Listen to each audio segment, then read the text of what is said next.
सहनाववतु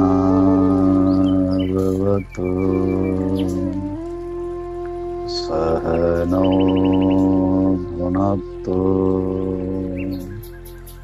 सह वीर्यं करवावहै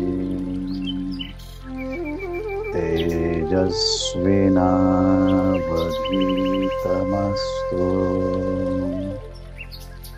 मा विद्विषावहै। ॐ शान्ति शान्ति शान्तिः।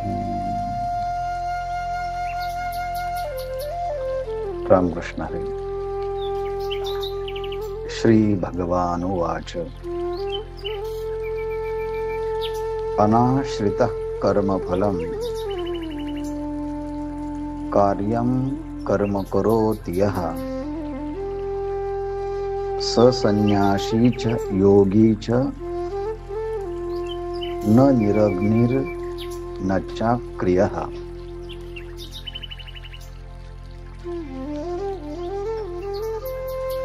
श्रीमद्भगवद्गीता अध्याय 6 आणि त्यावरती ज्ञानेश्वर महाराजांनी केलेलं भाष्य।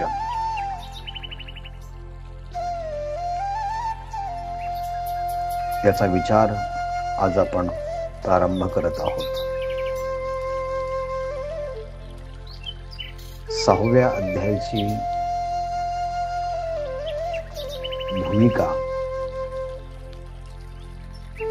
5व्या अध्यायाच्या 3 श्लोकांच्या मध्ये आहे। स्पर्शान् कृत्वा बहिर्बाह्यांश्चक्षुश्चैवान्तरे भ्रूः प्राणापानौ समो कृत्वा नासाभ्यन्तरचारिणौ यतेन्द्रियमनो बुद्धिर्मुनिर्मोक्षपरायणः विगतेच्छा भयक्रोधो यः सदा मुक्त एव सः भोक्तारं यज्ञतपसां सर्वलोकमहेश्वरं सुहृदं सर्वभूतानां ज्ञात्वा मां शान्तिमृच्छति। श्लोक क्रमांक 27 आणि 28 या 2 श्लोकांच्या मध्ये संपूर्ण योगाचं स्वरूप संक्षिप्त प्रगट केलेलं आहे।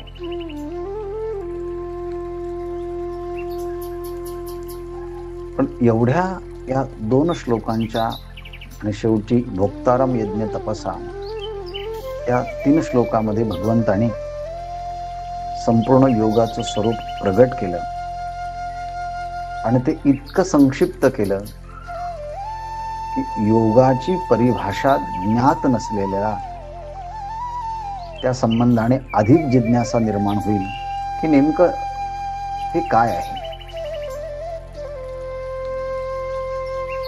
बाहेरचे विषय बाहेर ठेवायचे, आतले विषय आतच ठेवायचे, दोन्ही भ्रुकुटीच्या मध्ये लक्ष केंद्रित करायचं, प्राण आणि अपान यांना समान ठेवायचं आणि नासाग्रावरती दृष्टी ठेवायची, मन बुद्धी यांचं नियंत्रण करायचं, मननात्मक भूमिका ठेवून मोक्ष हेच परम आयन असं गृहीत धरून ज्यांच्या अंतःकरणातल्या इच्छा भय क्रोध निघून गेले आहेत असे नित्य मुक्तच आहे। हा सगळा विचार योगाच्या संबंधाने सांगितल्यानंतर नवीन जो अनभिज्ञ असेल त्याला हे समजायला अतिशय अवघड जाईल आणि म्हणून या 3 श्लोकांचं सूत रूपाचा विस्तार म्हणजे हा 6वा अध्याय आहे। सुरुवातीला 38 श्लोकांच्या ओव्यांच्या मध्ये भगवान ज्ञानोबारायांनी या अध्यायाची प्रस्तावना आणि अनुषंगिक विषयाचा उपोद्घात अशा दोन्हींची चर्चा अतिशय शास्त्रीय पद्धतीने ज्ञानेश्वर महाराजांनी केली.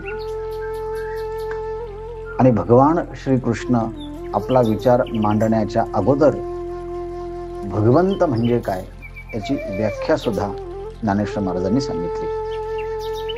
ऐका यशस्त्री औदार्य ज्ञान वैराग्य ऐश्वर्य ही सहाही गुणवर्य वसती जेथ म्हणणे तो भगवंत. अर्थात या 6 गोष्टींना भग असं म्हणतात आणि या 6 गोष्टी जिथे राहतात त्याला भगवंत असं म्हणतात. मग असे असणारे भगवंत अर्जुनाला म्हणतायत. आणि त्या भगवंताचं आणखी एक वैशिष्ट्य सांगितलं, जो निसंगाचा सांगात, ज्याने सर्वसंग परित्याग केलेला आहे. भगवंत त्याचे सांगाती म्हणजे त्याचे सोबती, त्याचे सहचारी बनत असतात. सर्वसंग परित्याग करणारे महात्मे पूर्णपणे ईश्वर निर्भर असतात. त्यांना प्रसिद्धीची, नावलौकिकाची, मोठमोठे लोक व्यावहारिक आहेत त्याची त्यांना फारशी अभिलाषा नसते. ते आपल्या साधनेमध्ये, भजनमध्ये नित्य कार्यरत असतात. असे जे आहेत भगवंत त्यांच्या बरोबर कायम असतात. आणि असे असणारे निसंगाचे सांगाती अर्जुनाला म्हणतात, बाबा रे, आता मी योगाचा विषय प्रारंभ करत आहे. तुझं पूर्ण चित्त मला दे. दत्त चित्त होई आता. तू चित्त माझ्याकडे पूर्णपणे समर्पित कर. आणि मग आरंभ करतात.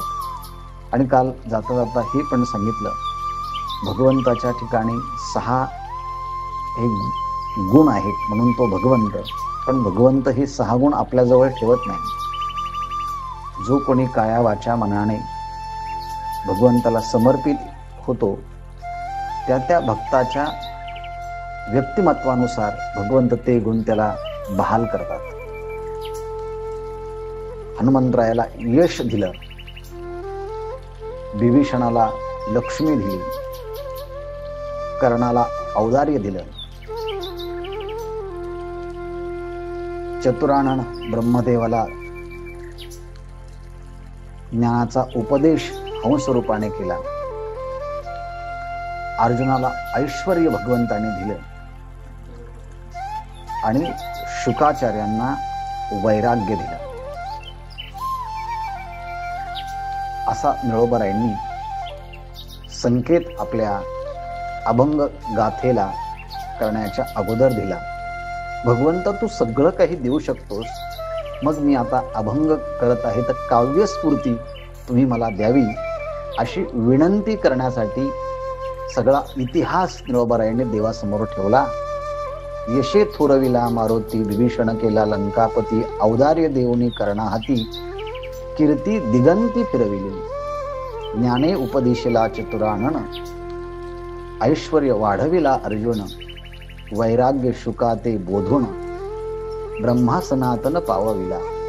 हे सगळं तुम्ही केलं असल्यामुळे आणि मी तुम्हाला आता शरणापन्न आहे, तुमची लीला मला गायची आहे. म्हणून निळोबारायांनी सुरुवात करताना बाल क्रीडेपासून केली आहे. भगवंताची ज्या लीला आहेत त्यापासून केली आहेत. आणि देवा, तुम्ही मला आता काव्य स्फूर्ती द्यावी.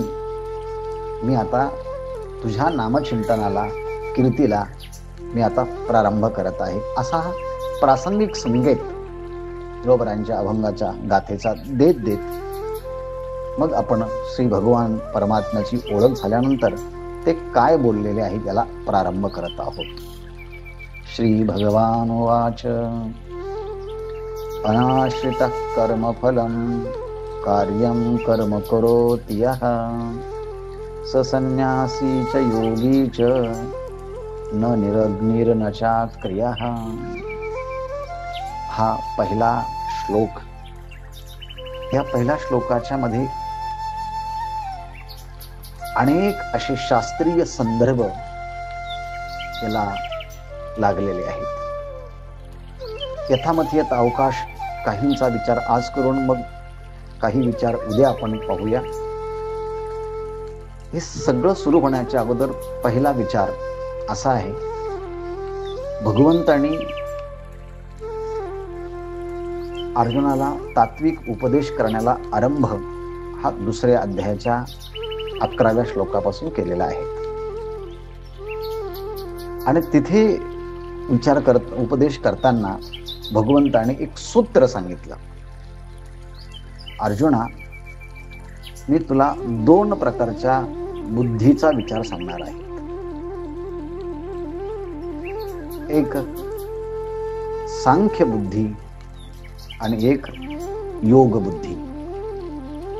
बुद्धी एकच आहे, पण ती बुद्धी 2 प्रकारे विभागली जाते अधिकारानुसार.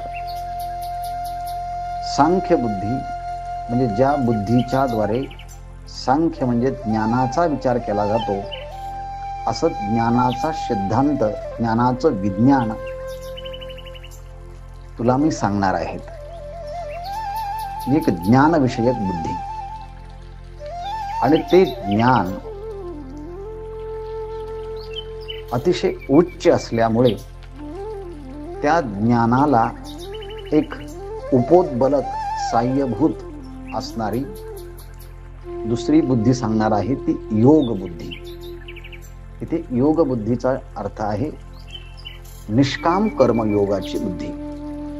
म्हणजे निष्काम कर्मयोगाचं विज्ञान सांगणार आहे आणि एक ज्ञानाचं विज्ञान सांगणार आहे. साधनभूत असणारी बुद्धी आहे योग बुद्धी, म्हणजे निष्काम कर्मयोगाची बुद्धी.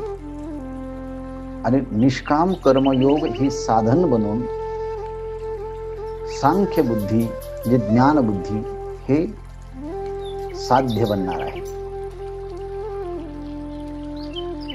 निष्काम कर्मयोग साधन, ज्ञान त्याचं साध्य, आणि त्या ज्ञानाच्या द्वारे मोक्ष हे परमप्रयोजन आहे.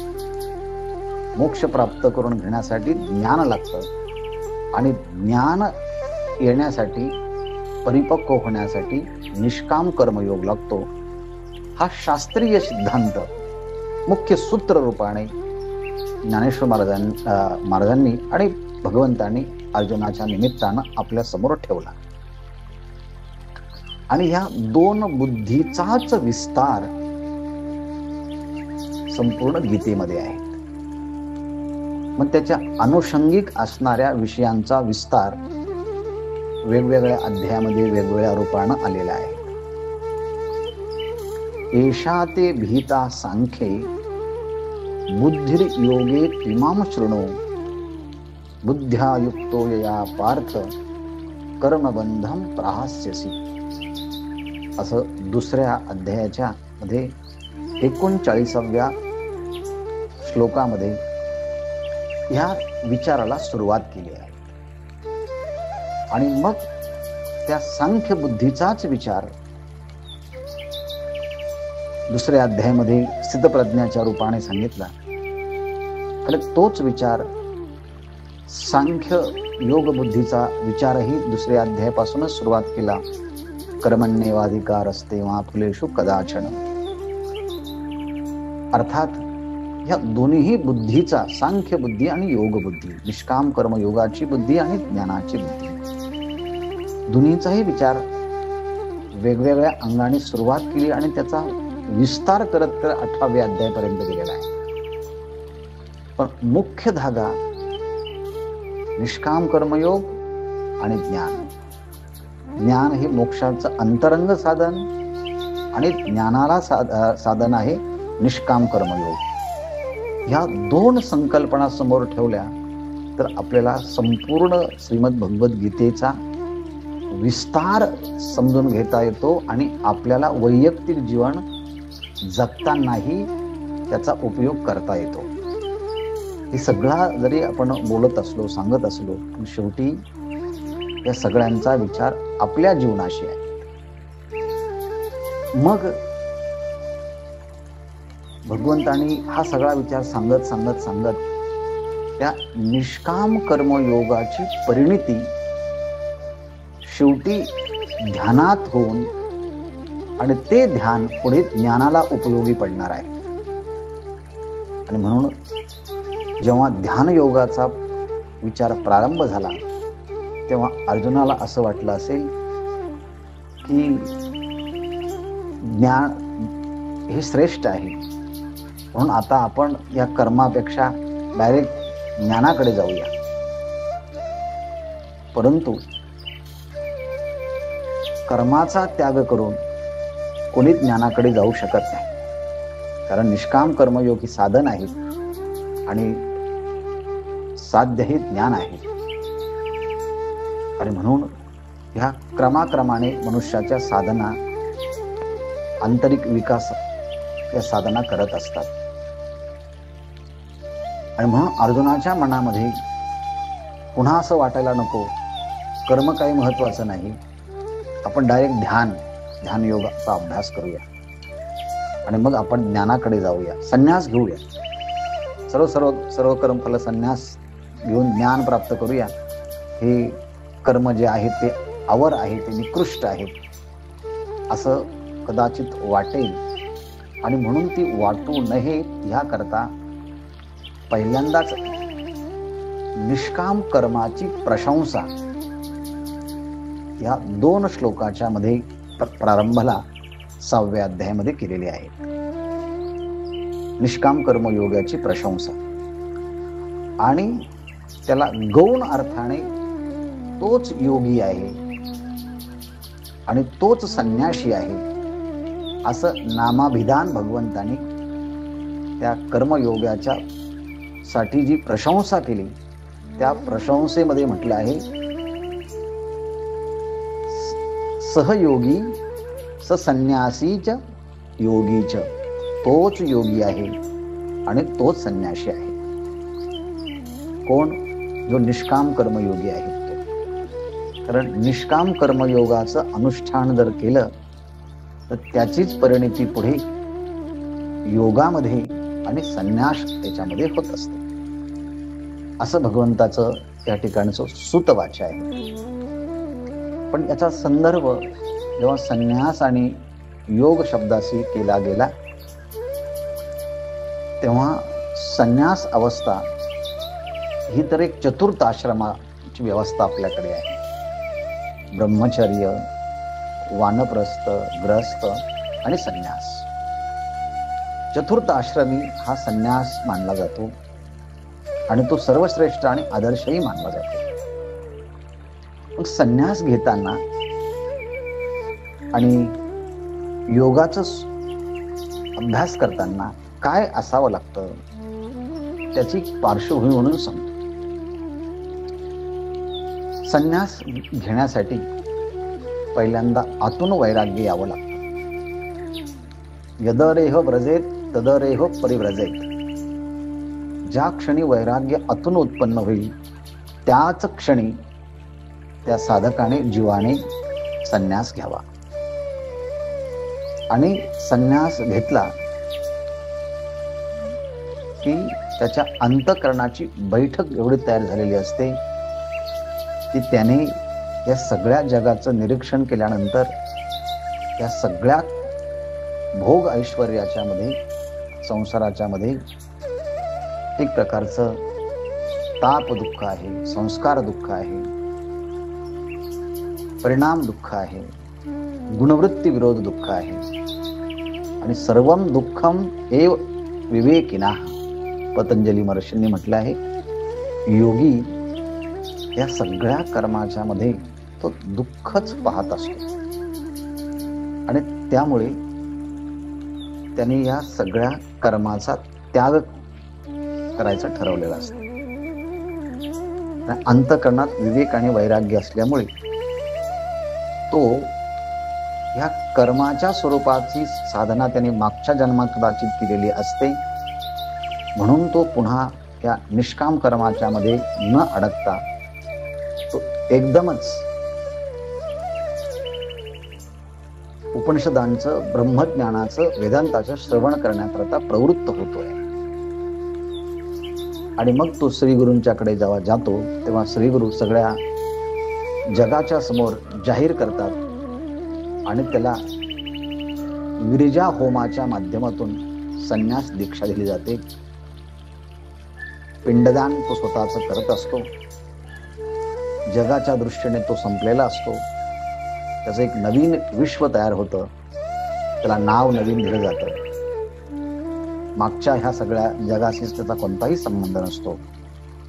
आणि मग त्याची शिखा म्हणजे शेंडी ही पण काढून टाकली जाते. उपनयन जे असतं ते पण काढलं जातं. म्हणजे शिखा सूत्राचा त्याग तो विधीपूर्वक शास्त्रानुसार करत असतो. कारण कर्माचा स्वीकार सुद्धा शास्त्रानुसारच करायचा असतो आणि कर्माचा त्याग सुद्धा शास्त्राच्या विधीप्रमाणे करायचा असतो. तर तस्मात् शास्त्रम प्रमाणन्ते कार्याकार्य व्यवस्थितो. कार्य आणि अकार्य यांचा निर्णय शास्त्राच्या विधीनुसार करावा असा नेम असल्यामुळे मग काय होतं, शिखा आणि सूत्राचा त्याग केला जातो. आणि शिखा सूत्राचा त्याग केला की मग वेदाने सांगितलेले जे कर्म आहेत, अग्निहोत्रादी कर्म, वेगवेगळ्या प्रकारचे यज्ञ, हे अग्नीच्या माध्यमातून केले जातात. पण एकदा की संन्यास घेतला की त्याने अग्नीला स्पर्श करायचा नाही. म्हणजे तो आता अग्नी विरहित झाला. त्याला इथे शब्द आला आहे निरग्नी. निरग्नी असं म्हणताना अग्नी विरहित. आणि अग्निविरहित शब्दाचा अर्थ आहे वेदाने म्हणजे श्रुतीने सांगितलेले श्रौत कर्म जे आहेत, यज्ञ यागादी कर्म, तो आता त्याचा अधिकार काढून घेतला आहे. अर्थात तो यज्ञ करू शकत नाही. आता तो त्या पलीकडच्या स्थितीला गेला आहे. म्हणून आता यज्ञ कर्मकांडाचाही त्याला अधिकार संपलेला आहे. त्याप्रमाणे काही कर्म अग्नीच्या साह्याने केले जातात, तर काही कर्म हे अग्नीशिवाय केले जातात. जसं की तप, दान, वेगवेगळ्या प्रकारचे जे कर्म आहेत, लौकिक कर्म, ते लौकिक कर्म अग्नीच्या शिवाय केले जातात. म्हणजे श्रौत कर्माच्या शिवाय ही कर्म केले जातात. परंतु याला आता लौकिक कर्माचा सुद्धा बंध राहिला नाही. म्हणून तो आता अक्रिया अशा शब्दाचा प्रयोग श्लोकामध्ये आला आहे. नचा क्रिया, अक्रिया म्हणजे तो आता क्रियाही करू शकत नाही. म्हणजे आता त्याला लौकिक क्रिया करण्याचाही त्याला त्यावरती बंधन नाही आणि वैदिक कर्म करण्याचाही त्याला आता बंधन नाही. कारण तो आता अग्नी विरहित झाला आणि क्रिया विरहित झाला. म्हणजे त्याच्यासाठी, संन्यासासाठी जगातलं कोणतंच कर्तव्य कर्म म्हणून ज्याला म्हटलं जातं, या समारंभाला जा, त्या समारंभाला जा, याच्या वाढदिवसाला, त्याच्या दशक्रियाला, असा विधान संन्यासाच्या साठी नसतं. कारण त्याने लौकिक क्रियेचाही त्याग केला आणि वैदिक क्रियेचाही त्याग केला. मग त्याने करायचं काय? त्याने करायचं संन्यस्य श्रवणम कुर्यात. त्याने फक्त संन्यास घेतल्यानंतर वेदांत उपनिषदाचं श्रवण करायचं आणि मी असंग निर्विकार चेतन साक्षी कुटस्थ असा समजून देहाची पूर्णपणे आसक्ती टाकून स्वरूपाशी एकरूप होणं, असा हा विचार संन्यासासाठी असतो. कारण आता तो निरग्नी म्हणजे अग्नीचाही संबंध नाही, म्हणजे आता श्रौत कर्माचाही संबंध नाही, आणि अक्रिय म्हणजे आता क्रियेचाही संबंध नाही, कारण तो आता संन्यासी झाला आहे. पण कोणी जर फक्त अग्नीचा त्याग केला आणि क्रियेचा त्याग केला आणि मी आता संन्यासी झालो असं कोणी म्हणत असेल तर असं नाही करता येत. तर पहिल्यांदा विवेक वैराग्य लागतं आणि मग संन्यास घेताना अग्नीचा त्याग, नंतर क्रियेचा त्याग झाल्यानंतर ज्ञानाच्या साह्यानं मग अज्ञानाचाही त्याग करून अज्ञानकृत कर्माचाही जेव्हा तो त्याग करतो, तेव्हा सर्व कर्म जेव्हा त्याग करतो तो, तेव्हा त्याला संन्यासी असं म्हणतो. संन्यासी शब्दाचा अर्थ आहे पूर्णपणे कर्माचा त्याग. हा एक टप्पा आहे समजून घेण्याचा. आणि दुसरा जो टप्पा आहे तो निष्काम कर्मयोगाचा. ज्याला पहिला जो टप्पा सांगितला तो सांख्य बुद्धी, तो ज्ञानयोगाचा अधिकारी आहे. आणि पहिला टप्पा जो आहे तो निष्काम कर्मयोगाचा आहे. त्याच्या अतिरिक्तही अगोदरचा टप्पा आहे, तो म्हणजे असे काही लोक की जे नेहमी सकाम कर्म करणारे आहेत,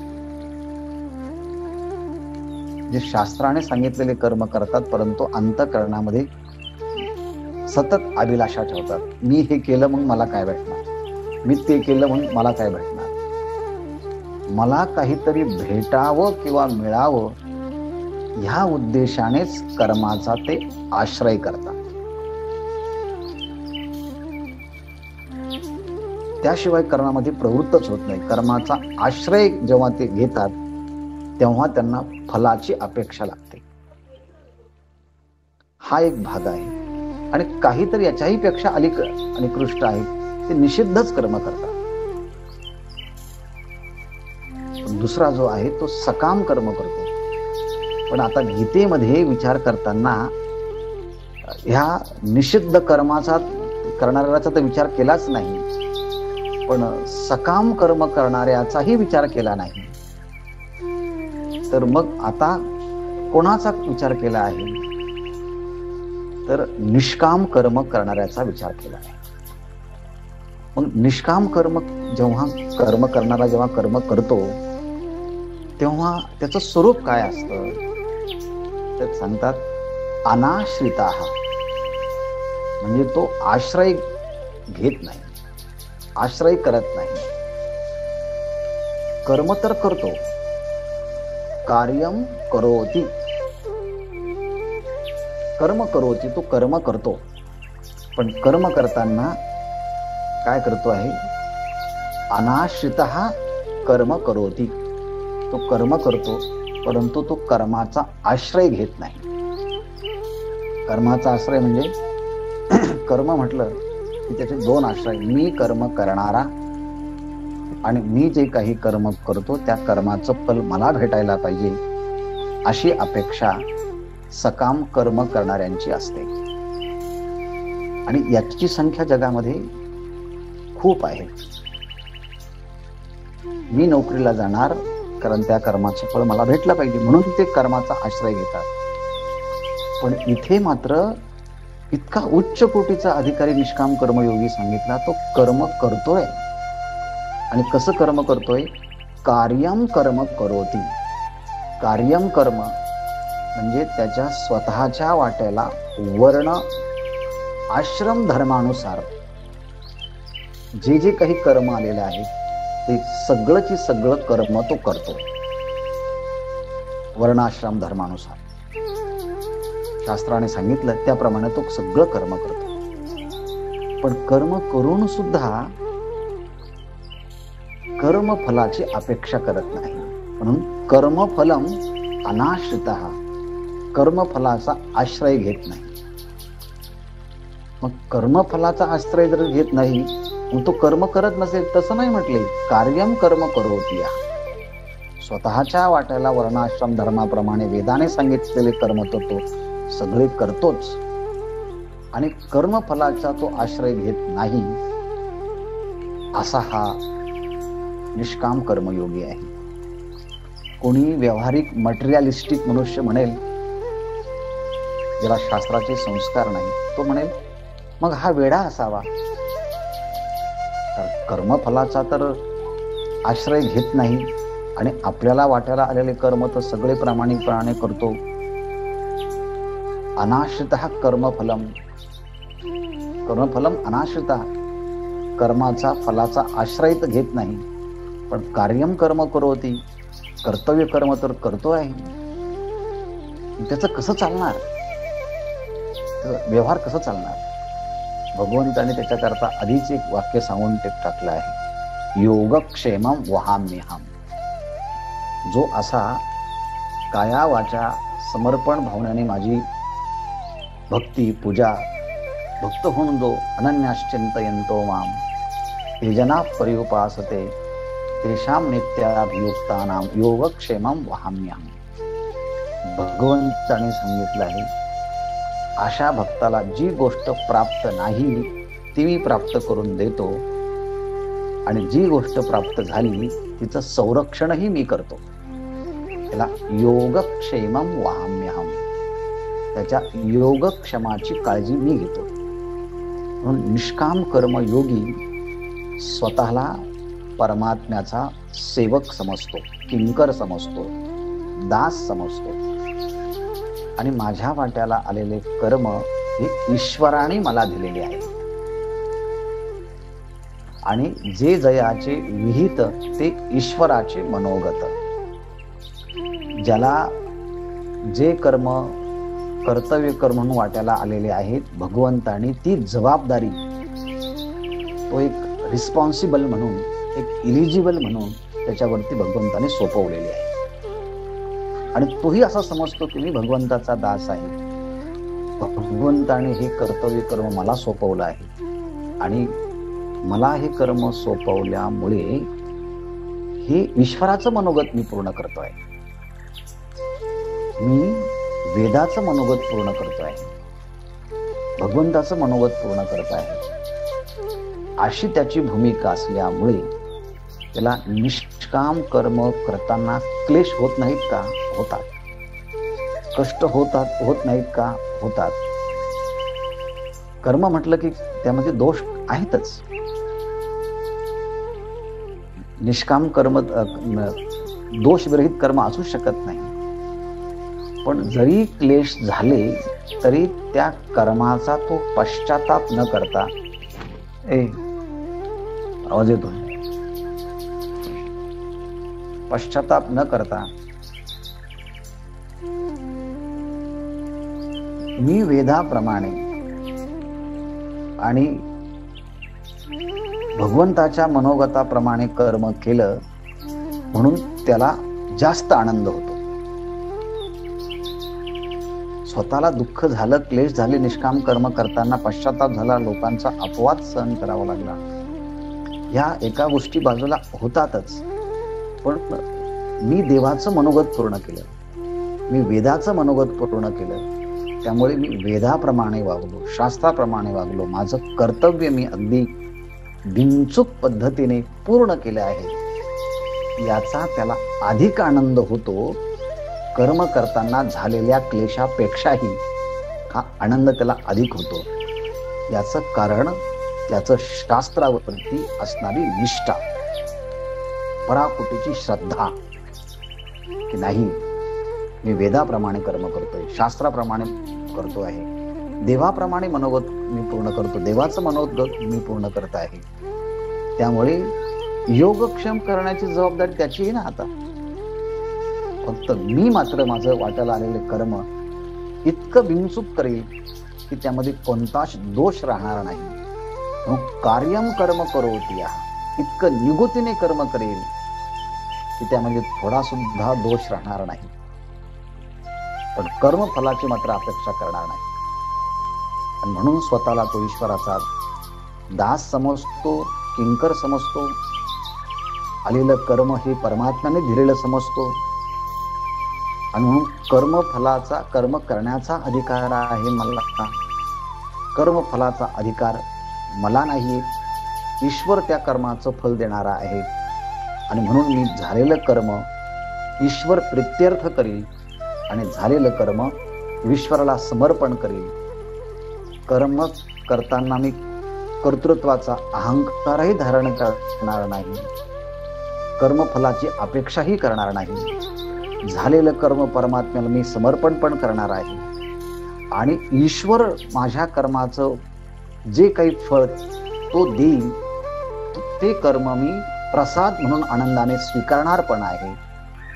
अशी त्या निष्काम कर्मयोगाची भूमिका असल्यामुळे ह्या निष्काम कर्मयोगाच्या मुळे त्याचं अंतःकरण हे शुद्ध होतं, पवित्र होतं. अंतःकरणातले मल आणि विक्षेप दोष निवृत्त होतात आणि याने कर्मफलाचा आणि कर्तृत्वाचा त्याग केलेला असतो. आणि मग ज्याने ह्याप्रमाणे कर्म जर केलं तर भविष्यामध्ये याला वैराग्य उत्पन्न होऊन हा सर्व कर्म संन्यास आणि योग ह्या भूमिकेला तो निश्चित प्राप्त होणार आहे. पण आता हा ग्रहस्थाश्रमी आहे. कुटुंबाची, मुलाबाळांची, समाजाची जबाबदारी त्याच्या अंगावरती आलेली आहे. पण असं जरी असलं पण वर्तमान काळामध्ये त्याच्याकडनं घडणारे हे जे काही कर्म आहे इतके प्रामाणिकपणाने घडत आहेत की तो भविष्यामध्ये जाऊन एक संन्यासी आणि योगी बनणार आहेत याची खात्री आधीच भगवंत त्याच्या निष्काम कर्माचं स्वरूप पाहून करतात आणि म्हणतात ससन्यासी च योगी च. तो संन्यासीच आहे आणि तो योगी आहे. खरं म्हणजे तो आता योगी पण नाही आणि संन्यासी नाही, तो ग्रहस्थाश्रमी आहे. पण निष्काम कर्म इतक्या चांगल्या पद्धतीने करतो की त्याची परिणिती भविष्य काळामध्ये योग आणि संन्यास याच्यामध्ये होणार आहे. आणि म्हणून भगवंताने आताच त्याच्या स्तुती प्रित्यर्थ सांगितलं हा योगी च संन्यासीच, स योगीच च संन्यासीच. कारण आता कसा हे कर्म करतो हा कार्यम कर्म करोती, पण कसा करतो अनाश्रिता कर्मफलम कार्यम कर्म करोती. कोण? याहा. याहा म्हणजे असा जो कोणी असेल तो स्त्री असेल पुरुष असेल, इथे लिंगाचाही विचार केला नाही, वचनाचाही विचार केला नाही आणि व्यक्तीचाही विचार केला नाही.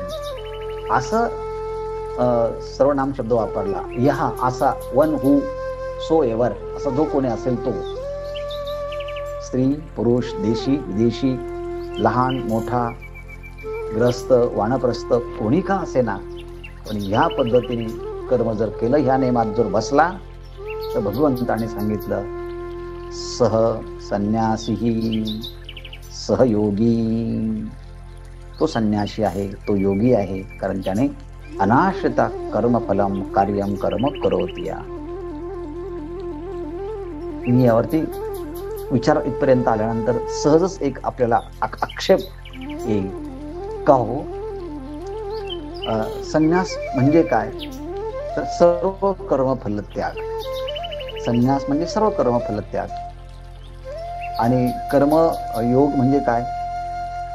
कर्मफलाचं, कर्मयोगाचं अनुष्ठान.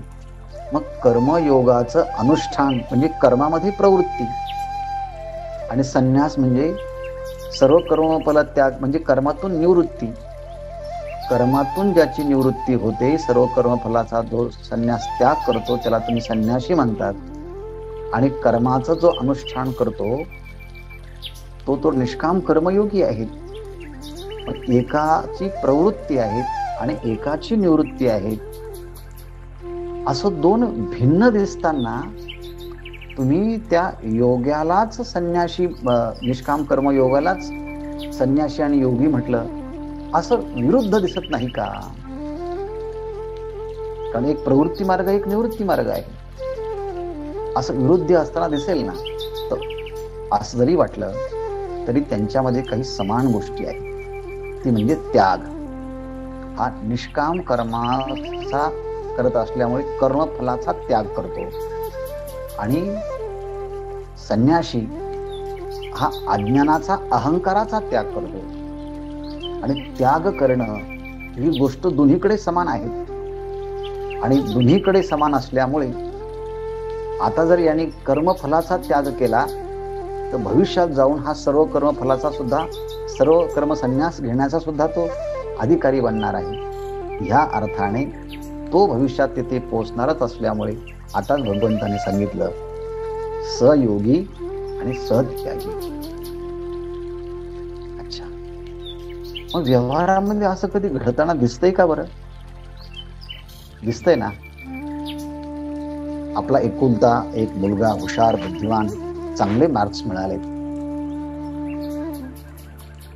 आणि गुणवत्तेनुसार गव्हर्नमेंटच्या मेडिकल कॉलेजला नंबरही लागला आणि तो आता वैद्यकीय क्षेत्रामध्ये जाणार आणि म्हणून त्यांनी आता MBBSच्या पहिल्या वर्षाला ऍडमिशन घेतलं आणि तो गेला. पहिलं लेक्चर त्याने अटेंड केलं आणि घरी आला. येत असतानाच आई म्हणाली, आला माझा डॉक्टर, माझा डॉक्टर आला.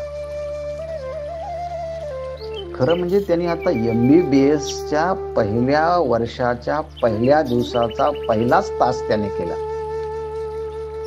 पण आईने त्याला आधीच उद्घोषित केलं की माझा डॉक्टर आला. कारण MBBS होण्यासाठी लागणारी गुणवत्ता त्यांनी प्रदान केली, प्राप्त केली आणि तो गव्हर्नमेंटच्या कॉलेजला नंबरही लागला. आणि मग आता त्याने पहिला तास अटेंड केला ना, तो भविष्यात डॉक्टर होणारच आहे असं असल्यामुळे आताच आईने गौण अर्थाने डिग्री देऊन टाकली, माझा डॉक्टर आला. तसं निष्काम कर्मयोगाची प्रशंसा भगवंत एवढी करतात, अरे हा कर्मफलाचा आश्रय करत नाही, योगक्षेमाची चिंता त्यांनी माझ्यावरती सोडली, कर्तृत्वाचा अहंकार सोडला, कर्मफलाचा अहंकार सोडला, स्वतःला त्यांनी दासत्वाची भूमिका घेतली, सर्व कर्म ईश्वराला समर्पण केलं, मिळणारा कर्म हे भगवंताचा प्रसाद म्हणून स्वीकारण्याची तयारी दाखवली आणि जे वाट्याला आलेलं कर्म आहे ते इतकं बिनचूक करतो आहे. आणि मग एवढं जर चांगला करत असेल तर डेफिनेटली ही विल बी संन्यासी. काय मोठे प्रचंड विश्वास भगवंताने ह्या निष्काम कर्मयोगाच्या विषयी बहाल केला असेल. आणि म्हणून सांगतात, अनाश्रितः कर्मफलम कार्यम कर्म करोति यः ससन्यासी च योगी च. मग याने जरी अग्नीचा त्याग केलेला नसला आणि जरी याने क्रियेचा त्याग केलेला नसला तरी ससन्यासी च योगी च. कारण का, संन्यास घेण्याकरता अग्नीचा त्याग करावा लागतो आणि योग करण्यासाठी त्याच्या अंतःकरणामध्ये चित्तवृत्तीचा विक्षेप शांत व्हावा लागतो, तेव्हा तो योगी होतो. मग याच्याकडे ह्या दोन्ही गोष्टी आहेत का? म्हटले आहे ना, याच्याकडे ह्या दोन्ही गोष्टी आहेत. पहिली गोष्ट म्हणजे त्याने कर्मफलाचा त्याग केला आहे, मग त्याग आहे ना.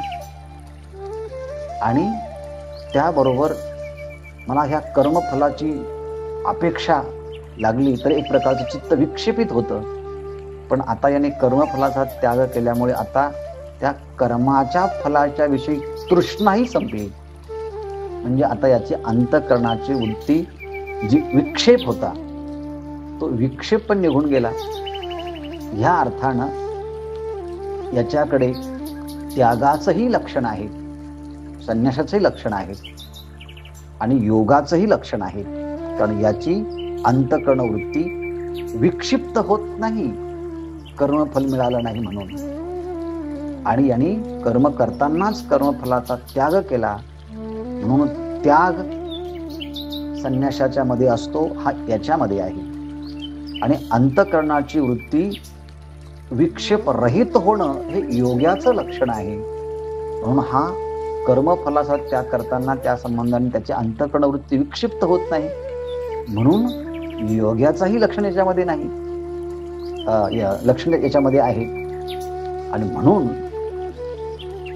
संन्यासीच योगीच, तो संन्यासी आहे आणि तोच योगी आहे. जरी याने अग्नीचा त्याग केला नसला म्हणून काय, तो योगी नाहीत का, तो संन्यासी नाहीत का? ज्याने जरी याने आपल्या कर्तव्य कर्माचा त्याग केला नसला म्हणून काय तो संन्यासी नाहीत का, तो योगी नाहीत का? नाही नाही, ससन्यासीच योगीच. कारण का, हा कसा आहे म्हटले, ह्या कार्यम कर्म करोती, तो आपलं कर्तव्य कर्म करतोय, परंतु अनाश्रित कर्मफलम. वा वा, एवढी मोठी प्रशंसा केली. आणि त्या बाजूला दुसरंही एक इंगित दाखवून दिलं. अहो म्हटली याने कर्म अग्नीचा त्याग केला आहे क्रियेचा त्याग केला आहे.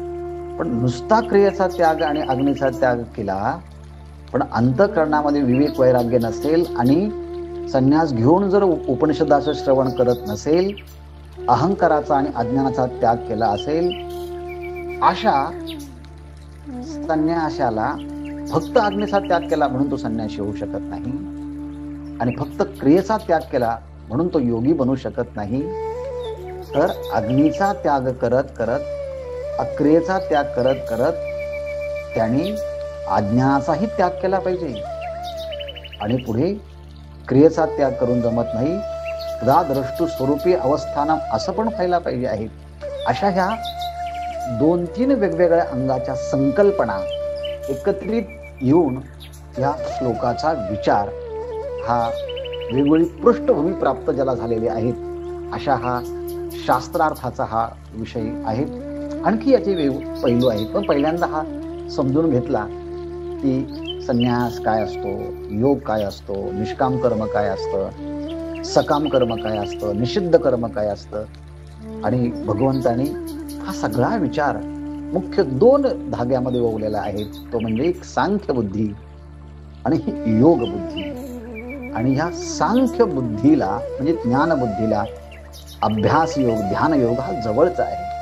पण ध्यान योगासाठी सुद्धा अंतःकरण एकाग्र शुद्ध असावं लागतं. याकरता कर्म आवश्यक आहे. अर्जुना, तुला कर्म करावंच लागणार आहे. म्हणून निष्काम कर्मयोगी तू पहिल्यांदा बन. अर्थात जो 3ऱ्या अध्यायामध्ये विचार सांगितला ना, त्याचाच हा वेगवेगळा विस्तार पुढे चाललेला आहे. यानंतर ज्ञानेश्वर महाराजांचा भाष्य यावरती बघूया. ऐके योगी आणि संन्यासी जनी हे एकची सिनाने झणी माणी एरवी विचारी जती जव दोन्ही तो एकच ते. आता जी आपण पार्श्वभूमी पाहिली, सगळी पार्श्वभूमी या पुढच्या ओव्यांना लागू पडणारी आहेत. अर्जुना, मी जे म्हटलो ना, ससन्यासीच योगीच अनाश्रित कर्मफलम कार्यम कर्म करोति, हा विषय अतिशय गंभीर आणि शास्त्रार्थाने भरला असल्यामुळे अंतःकरणाची एकाग्रता लागणार आहे. म्हणून ती पहिल्यांदा पूर्णपणे तुझं दत्तचित्त होईल. आता असं मी अगोदर पण म्हटलं होतं, पण आता माऊली सांगतात या संबंधाचा विचार समजून घेण्याकरता ऐकावं लागणार आहे बरं का. ऐके, काय ऐकायचं म्हटले, जनी. जनी म्हणजे ह्या लोकांच्या मध्ये, ह्या विश्वाच्या मध्ये, ह्या लोकव्यवहारामध्ये भगवंत म्हणतात, मी सांगतो, योगी आणि संन्याशी, ज्याला योगी असं म्हणतात आणि ज्याला संन्याशी असं म्हणतात. संन्यासी म्हणजे सर्व कर्म फल त्यागी, आणि योगी म्हणजे विक्षेपरहित ज्याचा अंतःकरण आहे असा योगी. योगी आणि संन्यासी हे एकची, हे दोन्ही एकच आहेत. हे वेगवेगळे नाही. इथे अर्थांना योगी म्हणताना निष्काम कर्मयोगी आणि संन्यास म्हणताना तो संन्यासी. असा निष्काम कर्मयोगी आणि संन्यासी सर्व कर्म फल त्यागी हे दोन्ही एकच आहेत. हे एकची, परंतु सिनाने झणी माणी. झणी म्हणजे कदाचित. तू हे सिनाने मानी. सिनाने म्हणजे तू वेगवेगळे समजशील, भिन्न भिन्न समजशील, पृथक पृथक समजशील. हा योगी वेगळा आणि हा ज्ञानी वेगळा, म्हणून अव्यय वापरला आहे. झणी. झणी अव्यय आहे. कदाचित तू ह्या दोघांना वेगवेगळं समजशील बरं का, पण हे वेगवेगळे नाही. योगी आणि संन्यासी हे एकच जनी. जगामध्ये हे दोन्ही एकच आहे. हो, तुम्ही म्हटलं कसं काय एक आहे, मला तर काही कळत नाही. म्हणजे का कळत नाही? एक कर्माचं अनुष्ठान करणार आहे, एक कर्माचा त्याग करणार आहे. अहो म्हटले वरवर पाहून जमणार नाही, याकरता विचार करावा लागेल. एरवी विचारी जती जव दोन्ही तव एकची ते. एरवी जर आपण विचार करून पाहिलं, पण वरवर पाहता तर भेद दिसतोय. एक कर्माचा कर्मात प्रवृत्त होणार आहे आणि एक कर्माचा त्यागी आहे. दोन वेगवेगळे कसं काय म्हणता येईल? पण ते म्हणतात विचारी जती जव दोन्ही, या दोन्हींच्या बाबतीमध्ये जेव्हा विचार केला जाईल तेव्हा तुमचं लक्षात येईल की ही दोन्ही एकच आहे. का बरं? याचा विचार ज्ञानेश्वर महाराजांनी अगोदरच सांगून टाकला आहे. ते असं म्हणतात, एखाद्याला दिल्लीला पोचायचं आहे, मग कोणी प्लेनने गेला तर कोणी ट्रेनने गेला. त्या दोघांच्याही वाहनाच्या संबंधाचं महत्व आहे. पण दिल्लीत जेव्हा ते पोहोचतील तेव्हा हा ट्रेनने आला का हा प्लेनने आला याला महत्व नाही. तो जेव्हा दिल्लीत पोहोचतील तेव्हा साधनांना महत्व नाही, ते साध्याच्या ठिकाणी पोहोचले ना याला महत्व आहे. तसं जो निष्काम कर्मयोगी आहेत त्याने कर्तव्य कर्म केलं आणि मगाशी सांगितल्याप्रमाणे सगळ्या प्रकारचं कर्म जर केलं तर अंतःकरण शुद्धीच्या नंतर त्याला ज्ञान आणि ज्ञानानंतर मोक्ष प्राप्त होणार आहे. आणि ज्याच्या अंतःकरणामध्ये आधीच ताप दुःख, संस्कार दुःख, गुणवृत्ती विरोध दुःख, सगळं दुःखच आहे म्हणून वैराग्य, दृष्टानुस्त्रविक विषय तृष्ण शिव शिकार संज्ञक वैराग्य निर्माण झालं आणि त्याने एकदम संन्यासी श्रवणम कुर्यात, श्रवण मनन जिज्ञासन आणि साक्षात्कार प्राप्त करून तो त्या स्वरूपाला जाऊन पोहोचला. आणि जेव्हा तिथे पोहोचले दोघही तिथेच आले. पण दोघही तिथेच आल्यानंतर मग आता म्हणता येणार नाही अरे हा निष्काम कर्मयोगी आणि हा संन्यासी. नाही नाही नाही, तिथे आता पोहोचले ना ते दोघं तिथे. मग आता त्यांनी कोणत्या साधनाचा अवलंबन करून तिथे आले ती गोष्ट महत्वाची नाही. साध्यापर्यंत येऊन पोहोचले ना म्हणून दोन्ही एकची. म्हटले कसं काय? हा म्हटले आले ना, याचा विचार करून पहा तुम्ही. हा एक पिपिलिका मार्गाने आला, एक विंग मार्गाने आला. उत्प्लवना सरिसा पक्षी फळासी झोंबे जैसा, सांगे नरोकेवी तैसा पावे वेगा. तो हळूहळू ढाळे ढाळे केतुलेने एक वेळी मार्गाचे बळे निश्चित ठाके. पक्षालाही आंबा खाण्याची इच्छा झाली, मुंगीला पण झाली. पक्षी एकदम उड्डाण घेऊन तिथपर्यंत पोहोचेल, पण मुंगी हळूहळू हळूहळू जाईल. पण तिथेच जर पोहोचली तर जो आनंद पक्षाला आणा तोच आनंद मुंगीलाही मिळाला. मग ती कोणत्या मार्गाने हळूहळू आली महत्वाची नाही, ध्येयापर्यंत पोहोचली ना. या भूमिकेने संन्याशी उच्च अवस्थेचा आहे आणि निष्काम कर्मयोगी हा पायरीचा आहे. हो बरोबर आहे, पण शेवटी हे दोघेही तिथेच पोहोचणार आहे ना. याचा विचार करून पाहिला तर विचारिता जव दोन्ही तव एकची ते एकची.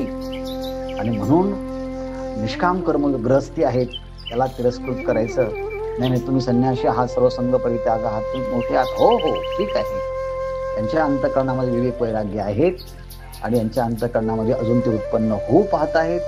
पण हे दोन्ही शेवटी एकाच ठिकाणी पोहोचणार हे महत्वाचे आहे ना. म्हणून कोणी श्रेष्ठ आणि कोणी कनिष्ठ नाही, ध्येयाला पोहोचणारे आहेत. इथून पुढे ज्ञानेश्वर महाराजांचा हा विचार भगवंताच्या ह्या अगोदरचं जे बोलणं आहे त्या बोलण्याच्या परिप्रेक्षामध्ये हा माऊलींचा विचार आहे. ऐके योगी आणि संन्यासी जणी, हे एकच सिनाने झनी माणी. एरवी विचारिता जव दोन्ही तव एकच ते. या संबंधाचा आणखी विचार आपण पुढच्या ओव्यांच्या माध्यमातून पाहूया. तूर्त